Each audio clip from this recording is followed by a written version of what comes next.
என்னோட பயிர்கள் எல்லாம் அழிஞ்சு போயிடுது. தேவையில்லாத நேரத்துல பெரிய சூறாவளி காத்தடிச்சு என்னோட பயிர்கள் எல்லாம் சாஞ்சி போயிடுது. தேவையில்லாத நேரத்துல என்னோட கடுமையான வெயில் சுட்டடிச்சு என்னோட பயிர்கள் எல்லாம் கருகி போயிடுது.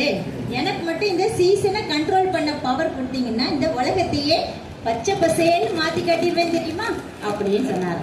கடவுளும் கேட்டுக்கிட்டே நீ சொல்றது என்னவோ கேட்க நல்லா இருக்கு, ஆனா உன்னை நம்பி இந்த உலகத்தை எல்லாம் ஒப்படைக்க முடியாது.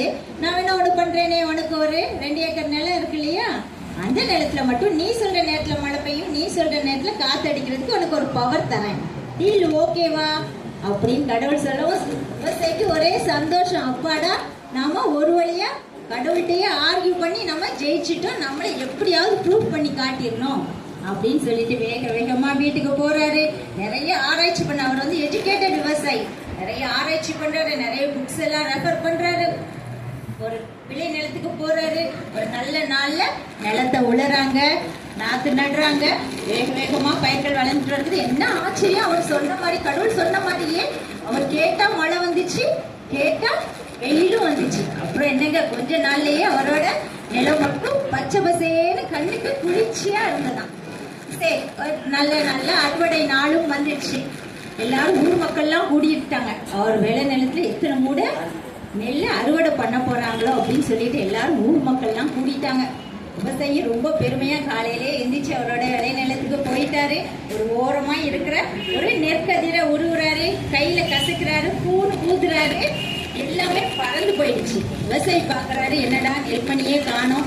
சரி, 2 ஏக்கர் நிலத்துல அங்கொன்னும் இங்கொன்னும் இப்படி இருக்கிறது சகஜம் தானே அப்படின்னு சொல்லிட்டு இன்னும் கொஞ்சம் தூரம் போறாரு. அதே மாதிரி நெற்கதிரை உருவுறாரு, கசக்குறாரு, பூன் ஊதுறாரு, அதுவும் எல்லாம் பறந்து போச்சு. அவருக்கு அப்பதான் கொஞ்சம் பயம் வருது. இன்னும் கொஞ்சம் வேகமா போய் இன்னொரு நெற்கதிரை உருவுறாரு, கசக்குறாரு, பூன் ஊதுறாரு, அதுவும் எல்லாம் பறந்து போயிடுச்சு. எல்லாமே பதறாவே இருக்கு, ஒரு நெல் மணி கூட இல்லை. அவருக்கு ஒரே அவமானமா போச்சு. எல்லா மக்களும் கூடி இருக்காங்க, அழுகையா வருது. ஆத்திரத்துல கடவுளே அப்படின்னு சொல்லிட்டு கத்துறாரு. இதோ வந்துட்டேன் அப்படின்னு சொல்லிட்டு கடவுளும் என்ட்ரி கொடுக்குறாரு. கடவுளை பார்த்ததுதான் தெரியும். விவசாயி புலவி தள்ளிட்டாரு, என்ன பண்ணி வச்சிருக்கேன், என்னோட ஆராய்ச்சி வீண் போகாது, என்னோட படிப்பு பொய்யாகாது, நான் எவ்வளவு ஆராய்ச்சி பண்ணி பண்ணி பார்த்து பார்த்து தேவையானதுல என் பயிருக்கு கொடுத்துருக்கேன், நீ என்ன சீட் பண்றியா, நீ எல்லாம் ஒரு கடவுளா அப்படின்னு சொல்லிட்டு வாய்க்கு வந்தபடி திட்டுறாரு.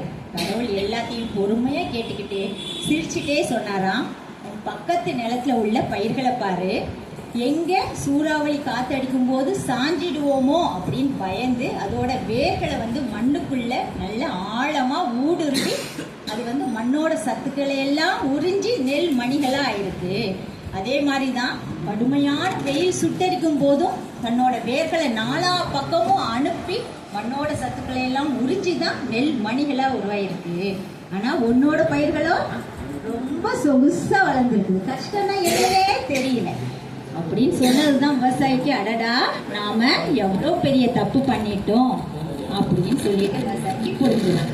இந்த கதையோட மாறல் புரிஞ்சுதா? கஷ்டப்படாம எதுவும் கிடைக்காது, கஷ்டப்படாம கிடைக்கிற எதுவும் நிலைக்காது. அந்த வகையில இந்த குழந்தையெல்லாம் எவ்வளவு ட்ரைனிங் எடுத்திருப்பாங்க, இந்த பரிசு இந்த மெடல் வாங்கணும்னு அவங்களுக்கு வந்து எத்தனை நாள் உழைப்பு வந்து இருந்திருக்கும். அவங்களை கௌரவிக்கிறதுல ரொம்ப ரொம்ப ரொம்ப சந்தோஷம். இந்த அருமையான நிகழ்வுக்கு என்னையும் கூப்பிட்டதுக்கு ரொம்ப ரொம்ப நன்றி. தேங்க்யூ.